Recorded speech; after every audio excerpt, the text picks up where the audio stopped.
Welcome to the Meat Dudes. Today, the beef buying blueprint. We're going to talk about grass-fed prime and Wagyu beef and what to look for. And I am joined by my friend Desi Cicale, a good friend of the show. How are you doing, Desi? I'm doing great and I love being here. I just love talking to you, Evan. It's such a good experience. I'm excited too. We talk on the phone a bunch, and I really love what you do with Wagyu and beef in general. And you're with the Triple Crown Steak Challenge, and so I want people to understand. Give us a quick little background of what you've been doing the last 7 years, and then we can get in quickly to the Triple Crown Challenge before we jump into the grass fed, the prime, and the Wagyu.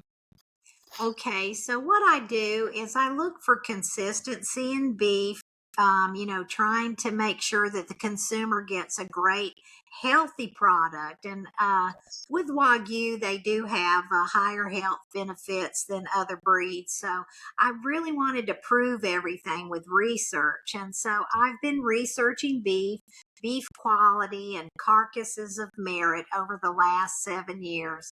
And I've really found out a lot of things, learned a lot, and I just want to share, whatever you need me to with the consumer so that you really need to educate yourself on what you eat and how to buy, different kinds of beef, your Angus Prime, your F1, your Wagyu, your full blood. You need to know the difference in those and, kind of be able to look at the meat counter and know what you're buying. Absolutely. And so I think you said that the testing is almost finished with the Triple Crown Steak Challenge. Is that correct? Yes, Yeah. today is the big taste panel, the final part of the Triple Crown. Everybody's emailing and texting me, what's up, I what's up? bet. I Well, bet. we just have to wait. It's more exciting for me sometimes than Christmas finding out how everybody did on the Triple Crown. So And, I'm and that's I'm being tested at what? At UC Davis, at right? UC Davis, and Love it. they are so professional in what they do. It just blows me away. I've learned so much this year from, Pam and the crew at UC Davis. It's been amazing. And I hope we can bring the final results to the public and let's do a podcast about the finals because it's really, really interesting. Well, that's awesome, and we'll definitely do the winner and everything like that. But what is one thing maybe that you learned this year from the steak challenge that you didn't maybe know the last couple of years? One thing I learned this year that was very important that I have not done in the past was that UC Davis they're very particular about everything, and they wanted the steaks for the taste panel to all be the same dimension. And when we receive entries for the Triple Crown, some of the steaks are an inch, some are an inch and a little bit more, or, people try to get to that perfect point, but every processing house doesn't fabricate the same. So, some are a little less or some are a little more. Do you know that they had Caleb? He's in charge of the where they sell their meat, and he's the butcher there. He took every steak that was in the taste panel and he made them all the same dimension, either sliced or shaved. I mean, down to the ninth to make them perfect. And that was because when you cook a steak, and this is true at home too, some people like a really thick steak and some people like them thinner. You should Okay. always cook your thicker steak first, which, most people know that, and your thinner steaks later so that they all come out at the same time and the same warmth. But when you do cook them, after you take them, and these are all have meat thermometers, in them for the Triple Crown. But after they reach that temperature, they have a sitting time and they check them again. And so if you have a thicker steak sitting and your smaller steak goes out first and it sits for the same time, the heat will cook it more. So you want to make everybody's temperature on that steak. I mean, I'm talking about for scientific purposes. Exactly the You same. want Yeah. it to be exactly the same. So, Yeah. I mean, you know, I learned a long time ago, and we always have not cooked a steak in the same pan that you cook another steak, or on, you don't let the fat touch it, because then the flavor profiles, meld, because a lot of that flavor profiles in the fat. So, Totally. it's a very, there's a lot to it that people don't realize when you do the That's for steak or, scientific. That's yeah. for scientific purposes. Like when you're at home and you're cooking a big old steak, I'd throw another one right in the pan and Oh, cook it in yeah, the yeah, of course you do. Of course you do. But I'm but not for saying, science. if you're researching it, you don't want anything else touching it. I So, love it. You're right. You're yeah. right. Well, awesome. And so, yeah, we're excited to find out the finals of the Triple Crown Steak Challenge. So, yeah, you'll be hitting me up about that. I can't wait.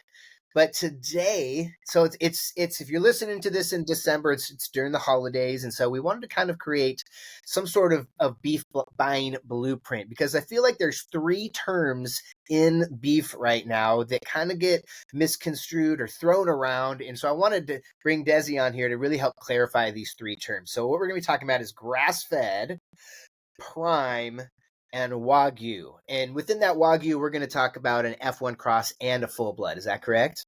That's correct. Yes. So let's actually just get into this, because there's been so many discussions on grass fed lately, and we were talking a few weeks ago on the phone about grass fed, and that's really what kind of kicked off this idea, because I think people get confused about what it really means. We don't know. You have so much information out there about what grass fed means, who's really doing it the right way. And we just want people to understand what they should be looking for, maybe some questions that they should ask their butcher, and some labels that they should be looking at, and some labels that they don't even need to really look at all. So to kick us off, Desi, what is grass fed and what should you expect when you are looking for a grass fed steak? Okay. Grass fed, by definition, is cattle that have never received grain in their life. That when they come off their mommy's milk, they go strictly to forage, to pasture. They're fed grasses throughout their life until harvest. That is the definition of Right. grass fed. So it doesn't mean they've ever eaten grain. They cannot have any grain. Right. Whereas grain fed, after the baby comes off the mother, we creep feed them. They get grains, cereal grains. Mhm. And in grass, sometimes they may get some legume, because there's certain grasses that are legumes, and so that's okay for grass fed. But cereal grains are what usually feeds grain fed cattle. And there's a big difference, and I want people to know, when they go to the meat counter, there's a way that you can tell what is grass fed and what is grain fed without uh, without any label. And Mhm. so a grass fed piece of beef, the fat in that meat is going to have a yellow tinge to it. I've seen some of it as amber, light yellow, and dark yellow. It's going to have a yellow tinge. Here's something you can remember. I was talking to Chef Jason Harkness, and he does a lot of cooking for Jayu and his Prime. Uh, his everything he fixes is wonderful. Mhm. And so we were talking. I said, "Hey, this grass fed thing," and I said, "I need to say something where people can remember how to tell the difference." And he goes, "Well, that's easy. If it doesn't look like Big Bird, it's not grass fed." So, and actually, True. it is the color of Big Bird, that Yeah. kind of lightish yellow, Why is yellow. that? Why It's why does it turn yellow? because in grass there's a substance called beta carotene, and so it, when they eat that, it gets in their system, and it kind of gives a tint to the Yeah. fat. And yourself, when you've been playing ball, or you've been running or sliding in grass, you get grass stains, right? Even that beta carotene is what stains your shirts and your pants. so when they eat that, the yellow is in the meat. And I think, didn't I send you a grass-fed comparison? Maybe we can Yeah. show people the Yeah. difference. I mean, I can walk in a packing house and tell which carcass is grass and which one's grain. And so Yeah. it's Okay. very easy for consumers to realize that. You want to put those pictures I'll up or wait a bit? yeah, I'll put it up in the post for sure Okay, in okay. post So editing. Yeah. you can So they'll be able refer to to see that. that. I sent Yeah. some pictures that I thought were good examples of Yeah. grass fed versus grain fed, but any meat that has a yellow tint to it is grass fed. And sometimes when I'm looking at grain fed beef, I can tell they were on pasture, like maybe they didn't have creep when they were little and they were on pasture, and then they were fed grain so many days, because that fat will also not be what I call marshmallow white. If Okay. it's marshmallow white, that's a pure grain fed piece of meat, and it is going to be very tasty. I can tell you Yeah. that.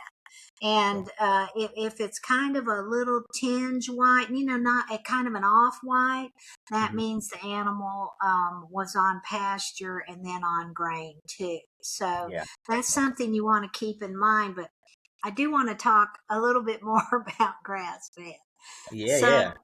when Yeah. I do my testing for the Triple Crown, I want everybody to know I go to different grocery stores and I purchase meat that I also test, from like Costco, Walmart, and then I go to some boutique meat stores that say they have Prime Angus, and I test for that. And then I also go and get grass-fed meat to test. Is that just to give you like a baseline of what else is out there versus I what's just being? want to know what else is out there and how it compares to my Triple Crown entries. And um, we've never, and I can say this 100%, we have never had meat from grocery stores compare to meat from breeders that have been sent into the Triple Crown. We have had some come close. But we have, and it was a store in Texas. Um, oh gosh, what's the name of that? HEB. We don't have that here. So Oh, I don't know. Yeah. in in Totally. uh, in Lubbock, Texas, Mhm. actually had, of all the stores I've done, has had the best meat, and then some have had meat that don't even. Um, and I hate to say this, but it doesn't even test out to what the label says. And unfortunately, on the grass fed side in California, when I did testing, um, so I go into the store and I'm, straight to the meat counter, and I'm looking around and I turn and look, and it's like,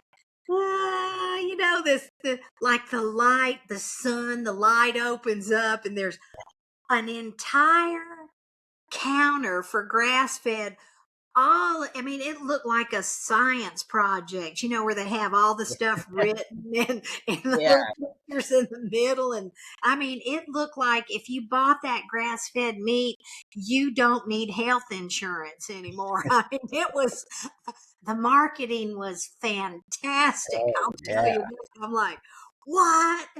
So I'm like, oh, I'm into this. And I'm looking and I'm like, that's not grass fed, that's not grass fed. And so I pick up all these samples and I'm like, I can't buy this, and it was not cheap, okay, and this is on my dollar. So I said, Yeah. well, I'm going to limit it to 4 samples from this.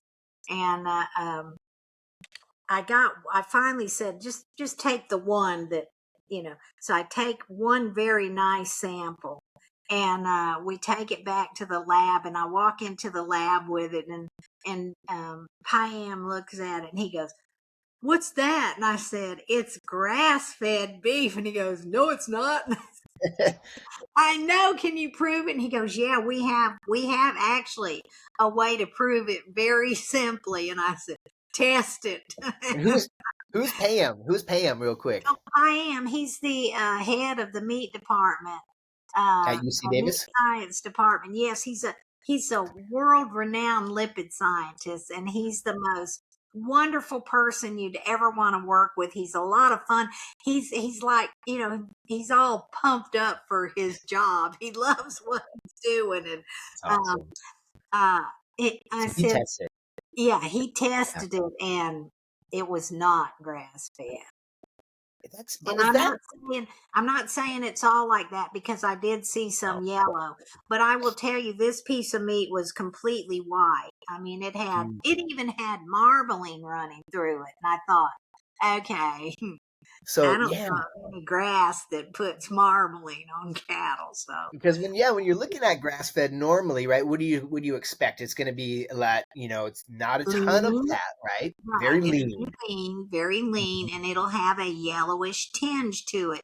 And Yeah. even if you go online, I'm not being mean. I'm just trying to educate the public. Even if you go online and you look up grass fed beef, or, grass fed versus grain fed, you're going to see that yellow tinge. And just like Jason said, if it's not big bird, it's not grass fed. So if you're looking for specifically for grass fed, you need Mhm. to purchase the meat that has the yellow tinge to the fat, because then you're going to be getting exactly what you want. And that's, I want to make sure that consumers get what they want. Yeah, and so I've heard this term lately, the grass fed, grass finished.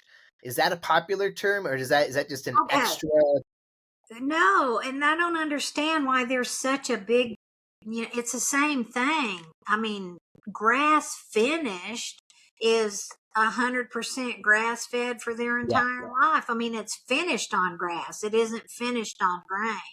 yeah. I hope I'm right. I think I'm Is right. I mean, is yeah, that that's I'm just great. wondering because I mean, with the USDA, it's always kind of there are some weird rules when it comes to grass fed, isn't there? Like, I've even heard that corn stalks can be considered grass because they grow from the ground.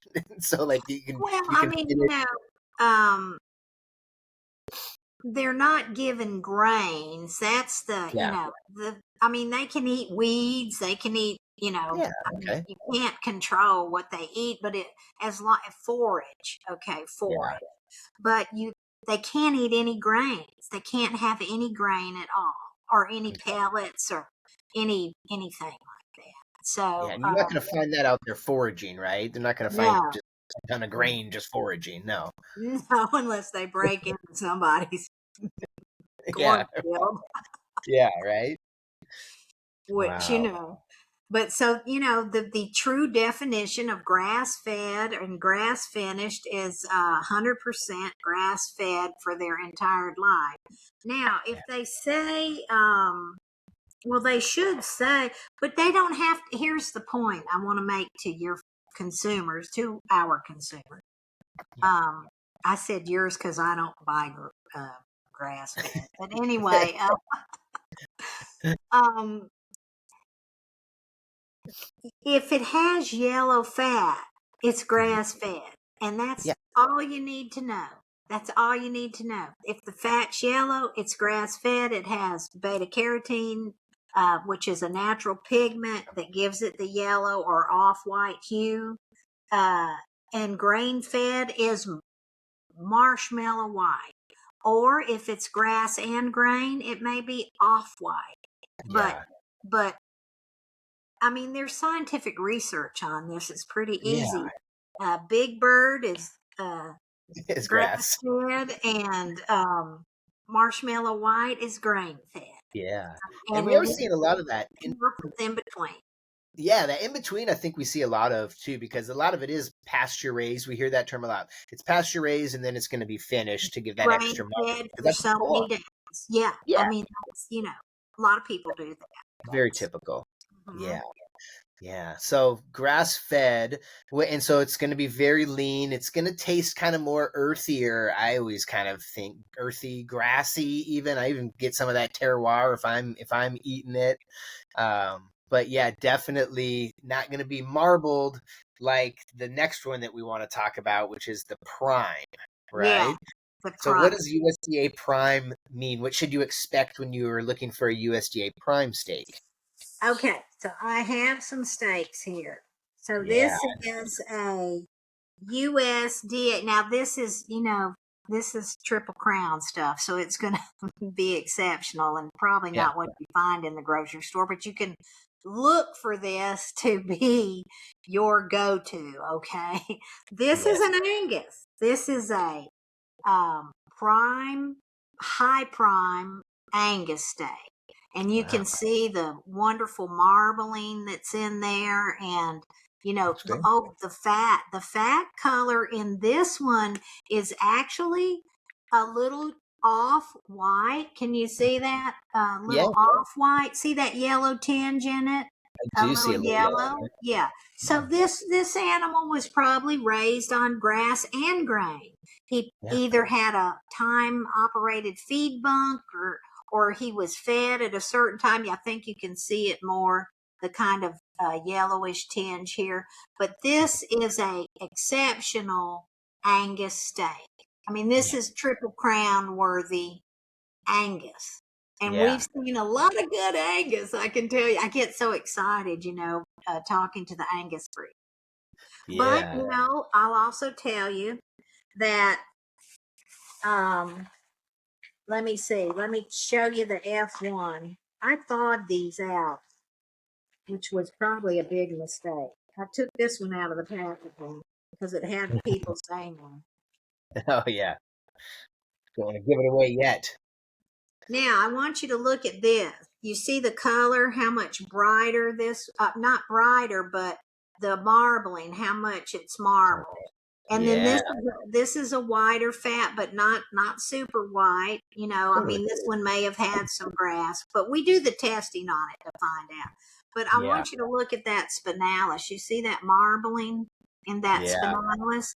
Oh, You it's so don't nice. find that unless it's Wagyu, really. So Yeah. let me now show you a full blood, and this is still in the package.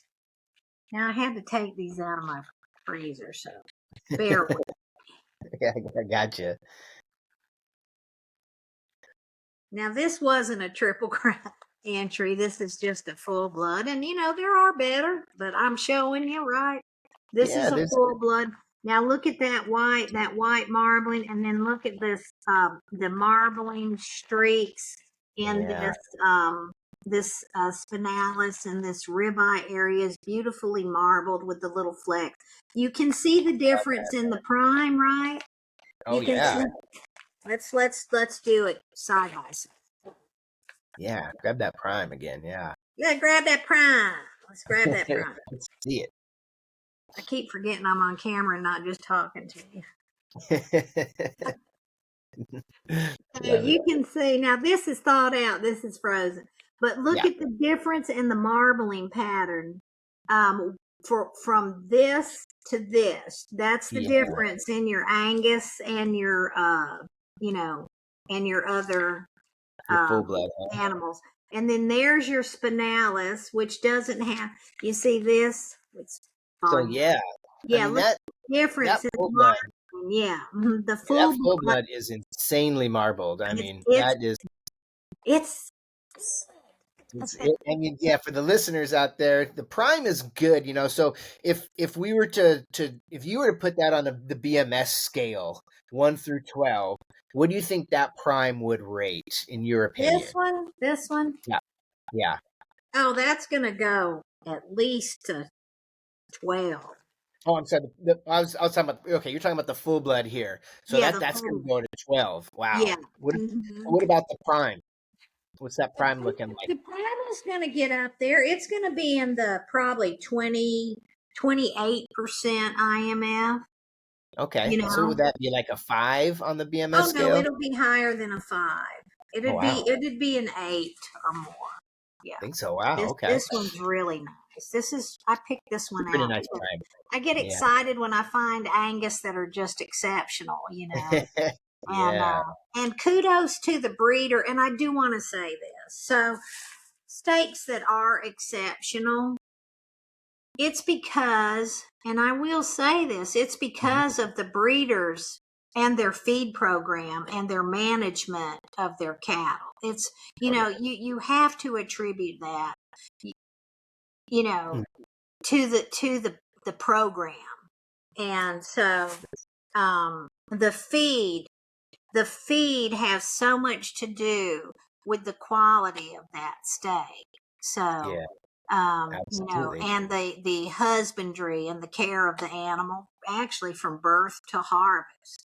Yeah. So I just want to say, uh, every breeder that I work with that sends into the Triple Crown, they care enough about their what they're doing that they're excited to see what they produce. And honestly, people listening out there that want to buy good beef, please buy from breeders and people online that have their farms. They tell you their story. They're selling their beef. It's been Mhm. graded, and they'll tell you whether it's been tested in the Triple Crown and how it ranked. And I mean, there's great beef out there, which Yeah. brings me to another thing. Go ahead. I'm Oh, sorry. I was going to say, I wanted to get back to Prime real quick, though. I wanted to get to the Prime because I wanted to ask you when you're when you're testing all these Primes, a lot of them are Angus in the Triple Crown Steak Challenge.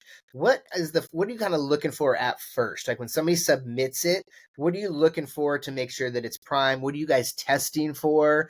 And what should people, besides understanding that it's a probably 20 to 25% intermuscular fat is about prime. What else are people looking for? Is it going to be tender? Is it going to be, how's it taste? So let's just say if I were going to the meat counter and I had to Mhm. buy some steaks, okay? Yeah.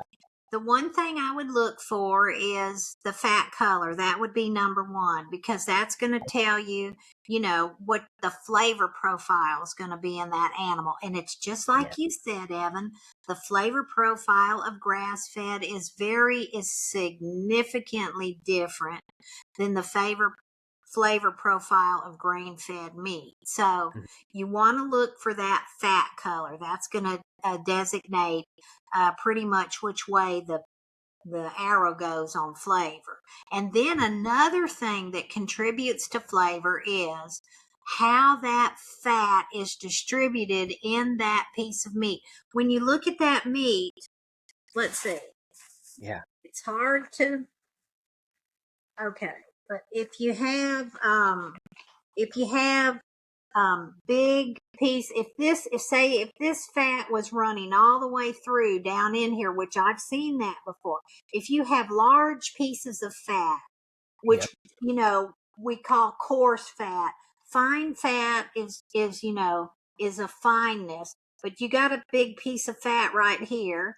But I mean, Yep. and just know this, when you have the little specks and the little tiny separate flecks of fat, that Yep. is going to be a more tender piece of meat than a piece of meat that has larger flecks.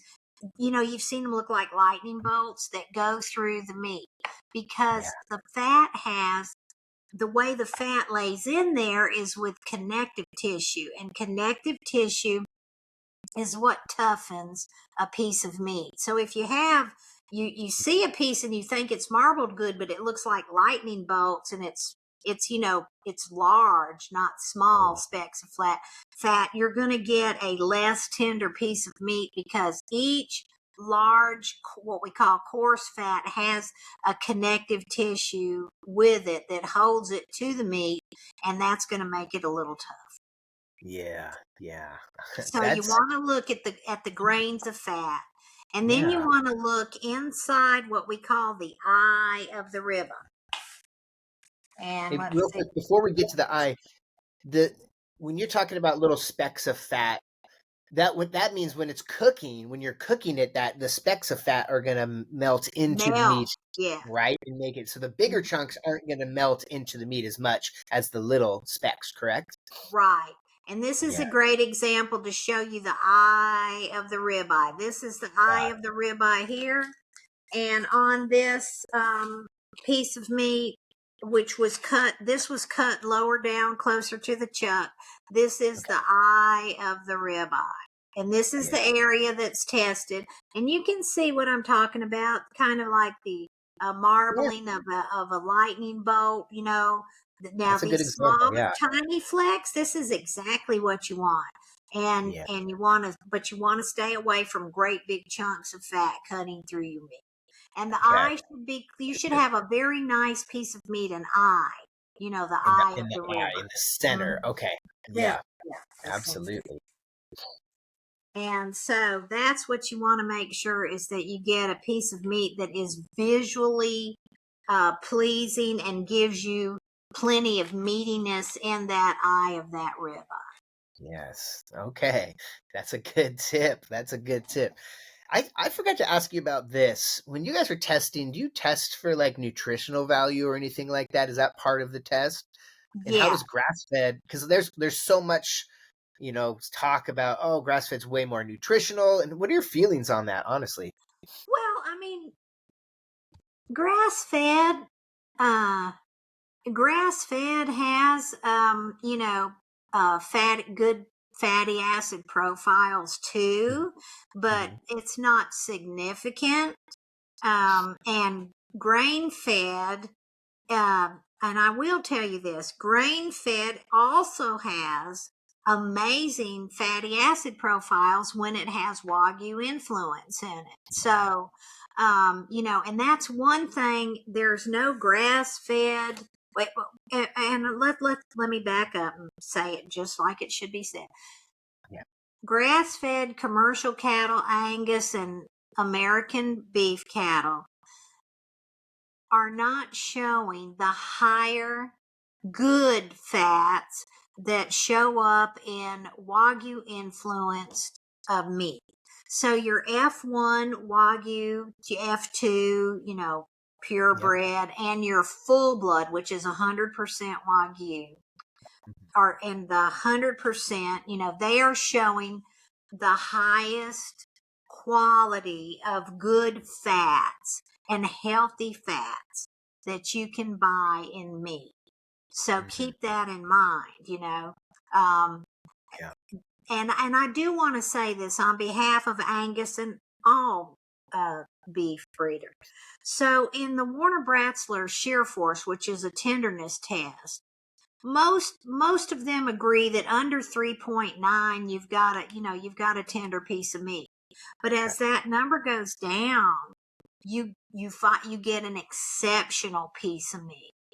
And Yeah. so this year, I've been comparing for years the tenderness on Wagyu and Wagyu influenced beef versus Angus and grass fed. And I mean, the way it ranks, Give it to us. Yeah. I'm excited. your full bloods are your most tender, you know, that we have seen, and this is over 7 year period. But I will say the F1s are catching up there, and you do have your exceptions. There's Yeah. exception to everything, but it's not like all the time, and it's only a few, but they're there. So you do have your exceptions to your fatty acid. But Yeah. then also, um, when it comes to tenderness, the grain fed is much more tender than grass fed, and that's because it's leaner. So um, it's Yeah. not rocket science, so to Because speak. the fat, it makes it more tender, right? And I've heard that people and know this. So people, in order to combat the fact that full blood Wagyu and F1 Wagyu are healthier, have better fats, and are more tender. Angus is rising up, that they can reach a certain point, but they can't go past that point to jump in Yeah. there with the full blood or the good F1, higher tier um, tenderness ratings. And Okay. this year, so let me get back to what I was telling you. So the 3.9 under that is tender, but most of our entries were, I'm talking Angus as well. Angus were, more tender than I've seen before, because we had some good Angus entries this year, All but right. they were ranking in the 3.0 and the 2.9 range. I'm talking about the Angus, and that is exceptional Wow. tender. And Wagyu influence F1s were in the 2.5. I mean, we're talking. This is significant, right? You got 3.9 and you're at 2.5. And we even had a full blood entry, and I'll say his name, Wagyu Shimizu, and his tenderness rating was off the chart. It was like a 1.96. So I mean, and we are finding that those traits are, you want to do correlations. I don't want to get too much in. Tell me if I just need to get off of this, but when you No. do correlations, and you have that tender a meat, then you want to find out, well, gosh, it's also healthy, it's tender. You're going for the perfect steak, right? Yeah, It's also we all are. tender, it's also healthy, it's also, all these things that are desirable in an eating experience. And these steaks are meeting that criteria. And I mean, Yeah, from Angus up, that's so right. So that's what I want people to know. There's a lot of high quality beef out there. yes. Yes, and you got to know where to look for it. And let's talk about some more Wagyu, because we love talking Wagyu here, as everybody knows. So the F1 cross, like when you get an F1 cross into the Triple Crown Steak Challenge, that's a 50% genetics Wagyu, 50% other. What are you looking for? What's the first thing you kind of notice about an F1 cross that's different than Prime? Oh, it's way above prime. Yeah. And this is something I sent you pictures, so I hope y'all follow up with Evan, because I sent a really good thing showing prime, Mhm. and then F1 and full blood. Yeah.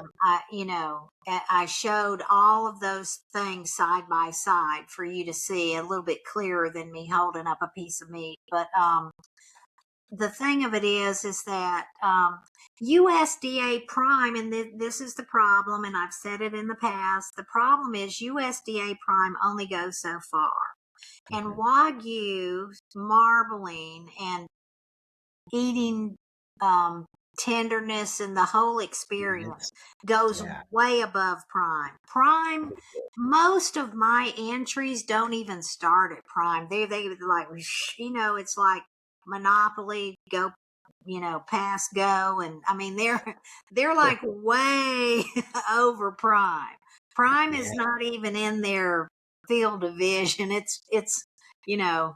mean, they're gone. It's Wow. Yeah. Wagyu F1s and full bloods are way above prime, way above Mhm. prime. And it's so easy to visually see that. I mean, when you Yes. go to look at a steak, hopefully you can learn from what we're telling you how to evaluate a steak. I mean, and let me tell the truth. I have Uh-huh. seen steaks that were supposedly Wagyu that were the I wouldn't have bought them. They did not look prime. They did not look even Wow. like, Wagyu. And we've done testing on that, and some of it hasn't panned out, but for the majority of it, it does. And that's Well, why I think, especially, the yeah. American Wagyu Association realized how important it is to have a label, Mhm. to be authentic Wagyu. And what we do at the Triple Crown, we take that a step further, and we use a verified program to verify that animal is has the healthy fats from all Mhm. our testing. So, when you get the stamp from the Triple Crown, you're not only getting a great piece of meat that's um, been bred and raised for health benefits. You're getting a really good eating experience too, and that's what everybody wants when they go to the meat counter. They want to That's be what able we to want. say, "Wow, this is Yeah. where it's at." We Now don't. we'll We don't. we don't want to feel like we're getting faked out. That's No, no. and that doesn't happen a lot, but I think that understanding what this means, looking for F1 cross, looking for full blood, you should know that full blood is going to be a lot more marble generally than an F1 cross. An F1 cross is going to be more marble than a prime. Right. Generally, And yes. right. Exactly. That's all there is to it. It's pretty simple in the meat world, to visually assess what you're bringing home. But there's one thing I want you to know, and it's not the meat department's, that they should really train their guys to know what they have when the meat comes in. But I have asked people, is you say this is Wagyu, you're selling it as Wagyu. Is this F1 or is this full blood? Oh, hold on, I gotta go to the back, and then, I know. then they come Like, back. no. I don't know. I said, how can you not know? I mean, is there somebody I can talk to? Oh, yeah, I'm a lot of fun at the meat counter for the people on the other side. But anyway, It's true. they'll come back and the man in charge isn't there. But, the truth is, shame on you for not training yourself and your staff to not know what you're selling to the public, right? I Yeah. mean, you should know what you're selling to the public. I mean, Yeah. We need it's that transparency. yeah, you need that transparency, and Yeah. restaurants too, bless their hearts. I always order, if I see Wagyu on the menu, I want to see first. I want to see it raw. I want them to bring it out and let me look at it, and then I want to taste it, and Yeah. I want to make sure that I buy USA uh, bred and raised here in the USA. I want USA Wagyu. That's what I want. That's what you want. What and why is that? What you don't want to have Australian or what? No, I don't, because there's so many breeders here, in Yeah, the right. US. I For want sure. I want a US piece of meat. I don't want something from China where they fertilize their pastures with human waste. I don't want that. I don't want stuff, radioactive things from other countries. I want a good USA piece of beef. I'm all about our farmers and ranchers. And you know Yes, what? I'm going to support them because good. I know how hard they work. Okay. It's I you know know how it's hard. I just did a video on what it took for restaurants to call a Wagyu burger Wagyu, and there's really no minimum that there's no minimum definition, there's no minimum law right now, so it could be 10%, it could be lying, it could be up to 100%. Like, we just don't know. The USDA can't regulate what goes on someone's menu, and I thought that was unfortunate, and that's why we just need this transparency. So if you do go to a restaurant and they say it's Wagyu, I always tell people, well, ask them, where did it come from? What farm is it coming from? Do you know? Is it this? Is it F1? Is it full blood?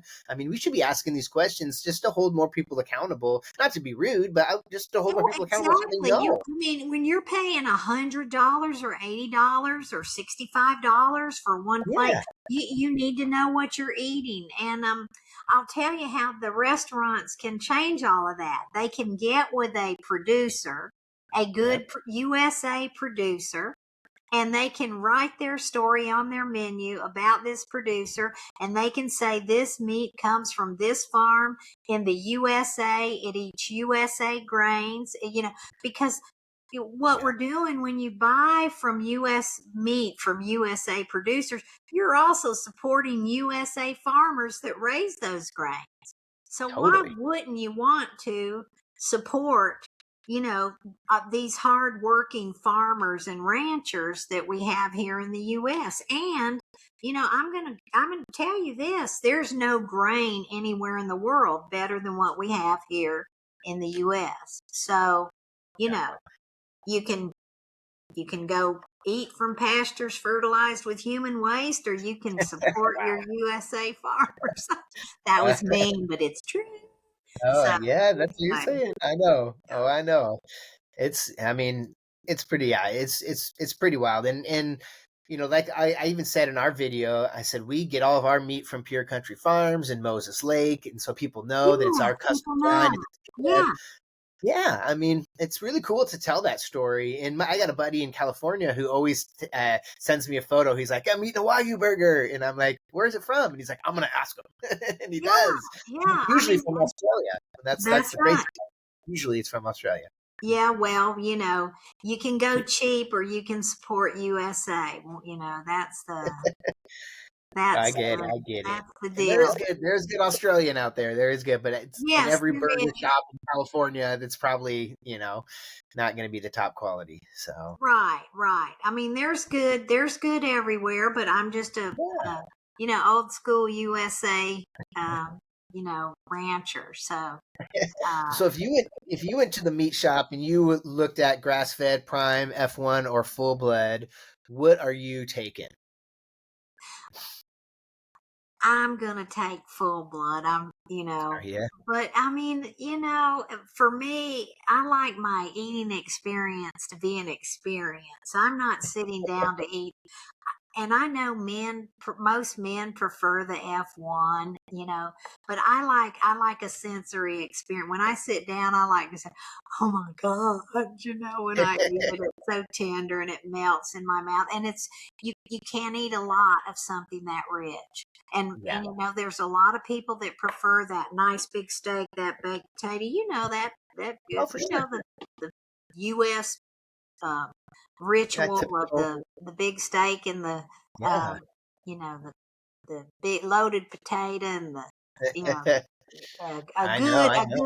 good big good juicy steak. And Yeah, it's hard to eat a full blood ribeye, like a whole full oh, blood you can't. ribeye. That's Yeah, yeah. real hard to do. No, yeah, Yeah. you can't, but you can share it, which Yep. brings the cost down. You can share it, and it is worth the money because it is a delicious piece of meat, and it is very healthy. It is Yeah. very healthy, and I we're know. I love finding it. that out. And the F1 is too, and Yeah. Angus, cross is very good too. And I found Angus. I'm meeting breeders that are growing incredible Angus, and they're submitting it for testing. And I'll tell Yeah. you who they are too. We can, if people want to write or ask me or email, I'll be glad to send you somewhere to buy some great beef. I'm sure there's somebody in the state that where you live that has this exceptional meat that's been tested and is just highly desirable. Absolutely. Well, so I guess coming to some Wagyu labels, how can consumers avoid being misled by some Wagyu labels? What's your best advice if they walk into a butcher shop? I think they should ask the butcher, "Hey, it says Wagyu? Is this F1 or is it full blood? Is it 100% Wagyu?" Yeah, Um, and if he says I don't know, then I would probably just go and buy from a breeder where you know what you're getting. yeah, Um, because you don't want to pay a full blood price for an F1 hmm Wagyu. You want to get your money's worth. And F1's a great product, but really, I mean, look at the piece of meat. I mean, if yeah, you've learned anything from this, you can look at it and tell if it's the kind of piece of meat you want to eat. If it has yeah, that fine marbling, if it has that beautiful white fat, if it looks the fat is small and not big chunks of fat, if it doesn't have a lot of coarse marbling. I would hope that you don't have to start asking so much about where it's from or who it is, but that you can look at it and tell this is going to be a really good piece of it. yeah, yeah. No, absolutely. I mean, just asking that we talk about that a lot. Just asking that question, getting to know where it's from. And I mean, even if they don't know the exact farm, hopefully they will know that it's full blood or F1. But to me, if you're at a nice butcher shop, they should know the farm that the meat came from. If you don't know that, then you might not be at a nice butcher shop, unfortunately. Yeah. Uh, And I mean, and I'm in response to that grass fed with the big, the Big the signage. science fair exhibit. Yeah. They're on their behalf. That butcher shop, I mean, that meat came to them labeled from a company that sells grass, so it's not their fault. I mean, they are trusting who they buy from, you know. So, I mean, come on, let's face it, all of us never get exactly what we think we're getting sometimes. And, you know, that happens. But I hope that it's not the majority of things. And I don't think it is. I think, you know, the only reason I picked it out is because, I mean, I've got years of experience looking at fat, so I can go right Yeah, to it and pick it out, you know. yeah, And I mean, if it was grain fed, the grass fed person probably thinks it was the best piece of grass fed beef they ever had. You know, so I yeah. mean, you know, that's neither here nor What there. about what about the have you experienced a lot of grass-fed Wagyu? And is that like fat? Is it going to be a lot, intermuscularly marbled or what? Have you seen that? Is that any of that been tested by them? We are going to start that piqued my interest, and we are going to start doing some grass. I tell you what our next project is. We are going to do some grass fed on Wagyu. We're going to check some grass fed Wagyu. We're going to do a study on that, but we're also going to compare. And I'll just tell you this. So people tell me all the time, well, I went to this steakhouse and we got the steak and it was Angus and it was so tender, you know. But I said, yeah, because it's aged and it's marinated. So we are also, and there's nothing wrong with that as long as you get a great eating experience, right? Yeah. Nothing wrong with that. But one thing I find with Wagyu breeders is they don't age their beef as much as, say, other beef breeds because they're so tender to start with, you know. So we're going to do an experiment where we send in full blood F1 Angus and grass fed and have this guy that I just met that really is on top of things for aging beef. We're going to do Mhm. this together, and he's going to age every one of them, and then after they're aged, we are going to do a taste panel with the original steak not aged and the aged steak and see which, you know, what people prefer. And that's going to be a big door opening to a new market of, you know, Wagyu. So, So how are you going to do that? You're going to take the one that's aged, and then you're going to take another cow of the so, same. no. It's same. It's just like the Triple Crown. You go from the 12th rib consecutively. And so we're going to take the first rib and it goes to aging, and the second rib, it gets put back and identified and waits until we're ready to do the taste panel on those two steaks. And so the steaks that are aged, they won't know who's what. They won't, the taste panel will not know because it's all secret. You know, you're behind a big thing. And Yeah. so we will taste the aged meat versus the meat that was just hung for 5 days or 14 days, you know. Most packing houses are short term because they need the space, you know, and there's not a lot of people that just age all these carcasses themselves. And so we're going, Yeah. and we're also, which I'm glad I thought of that, we're also going to take the lower end cuts like chuck and you know, the shank and different pieces of meat. We're going to see how those are aged too, if there's any difference in that. Cool. And yeah, I mean, because, you know, I mean, the steak, the ribeye isn't the only thing that you should eat. I Oh, mean, I know, right? there's a Yeah, we talk million about that all great the time. things, you know, there's a Yeah. million great things you can make out of a carcass. And so we're going to try to, I mean, we're just going crazy on this one, you know, to see the difference, the aged beef versus, you know, right off the way they sell it in the market. So, Yeah.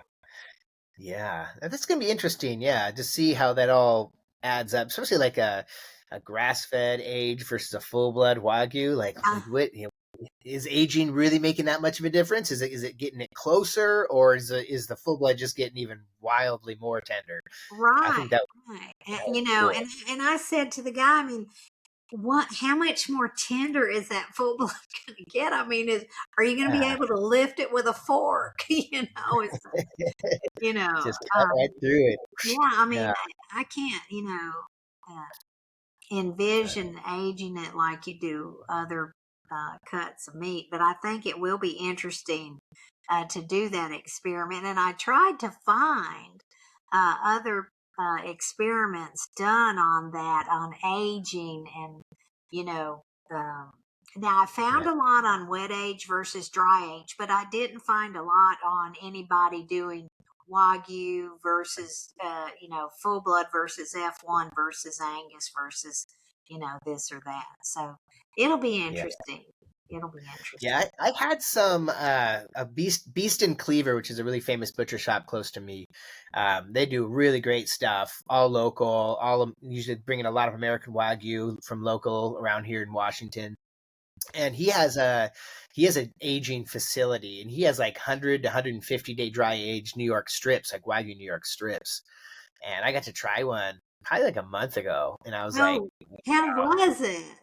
it's good. And he put the one that I had, he had a koji rub on there. Okay, Uh yeah, the koji rub. That's a to help that out. fermented Yeah, rub, right? it Yeah. was Was it that was great. good? It was great. It was little like funky, like slightly, but like just so Yeah, I'm not awesome. into the slightly Super funky, tender. but yeah, I know. It was it was cool. It was really cool, like how he did it. But he's kind of doing all this wacky stuff up there, man. Just I need out to of get his in touch with him. We could all yeah. I should join put you guys in forces. touch. Yeah, yeah, Yeah, he's cool. He's a cool guy. He's a fun yeah. dude. He was just on the podcast a few months ago. We went to his new restaurant, Well, and I'll like have to go back it's and awesome. revisit that one. Yeah, yeah. The Yeah, koji, the koji rub, the fermented stuff doesn't really appeal, but that's just me. I mean, it's yeah. supposed to be super healthy for you. Oh, wow, Super really? healthy. So, that those microbes that break things down, and the enzymes. I mean, but I did, they use those sometimes to Yeah. accelerate the Yes. process. They add enzymes, but I did read where on, studies on the accelerated enzymes that it really, wasn't as good as doing it the natural way. Yeah. So Dang. it'll Yeah. be interesting to say but yeah, I'll have to get in touch with that person Cool. and see if Yeah. he wants in on this. That'd be Mhm. great. He just does a lot of cool stuff, but Yeah. yeah, so awesome. Well, we're at about an hour. We Oh can we my can wrap goodness. it up here. It's so Yeah, we did a easy, good job. isn't it, to do an hour? So, I know.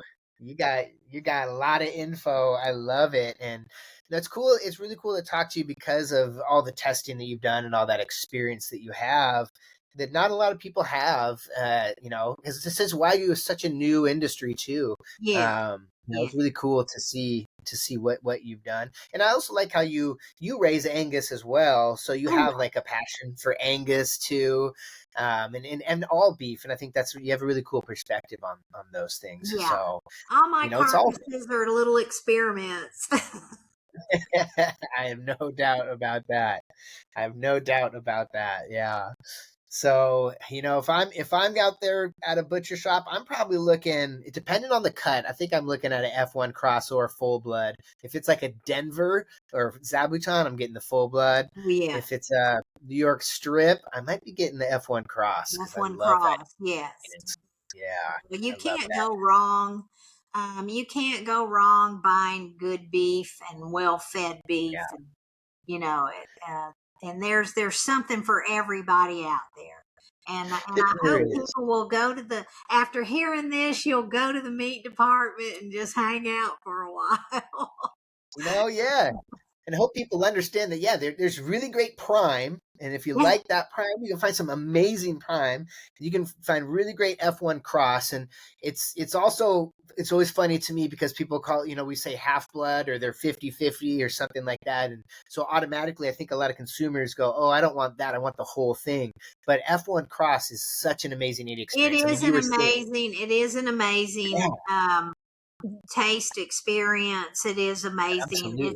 The flavor's unbelievable because you get that good flavor. And don't forget, people are used to the Angus flavor, the Yes. flavor of American beef. So when it's good, it's a good lead in, Yeah. to the taste of Wagyu.